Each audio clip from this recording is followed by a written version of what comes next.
Assalamualaikum warahmatullahi wabarakatuh. Selamat malam pemirsa, kami kembali menyampaikan berbagai informasi aktual dan merakyat dari Tanah Rencong dalam program Seputar Aceh. Edisi hari ini Kamis 14 Mei 2020.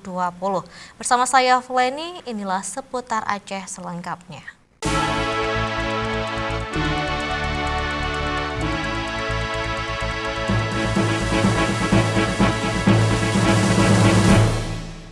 Pemirsa, Bupati Aceh Tengah Sabela Abu Bakar meninjau lokasi banjir di kawasan Payatumpi pada Rabu sore di Kecamatan Kebayakan. Lokasi terdampak paling parah yakni di Kampung Payatumpi 1 dan Payatumpi Induk.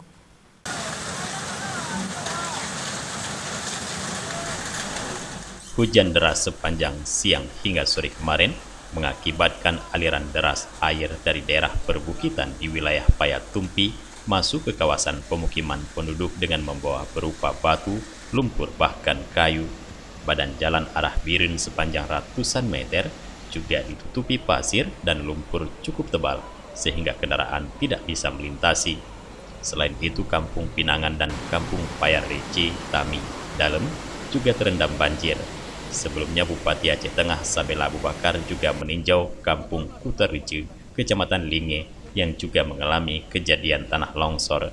Pemerintah daerah setempat akan segera membersihkan material banjir longsor di sejumlah titik yang berupa tanah, pasir, bebatuan, dan kayu yang terbawa arus deras dari pegunungan Singgah Mata kilometer 92, termasuk 3 lokasi longsor yang berada di sekitar jalan lintas nasional Takengon Birin di desa yang sama.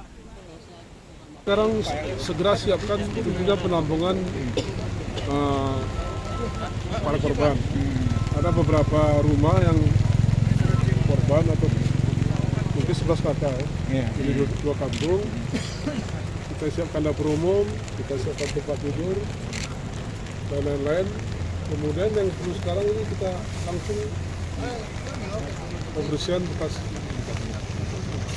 akan dibuka kembali karena ada beberapa titik, 3 titik. Satu di ini, yang kedua di Dr. Kumola, yang ketiga di Western. Kan melihatkan cuaca hari ini kan masih mengkhawatirkan. Kira-kira bagi warga yang masih ada tinggal. Untuk sementara belum ada laporan korban jiwa dalam musibah banjir bandang ini. Hanya sejumlah rumah rusak parah dan puluhan lainnya terdampak, serta sebanyak 4 unit mobil dan sejumlah sepeda motor ikut terseret arus. Dari Aceh Tengah, Tim Liputan Aceh TV melaporkan.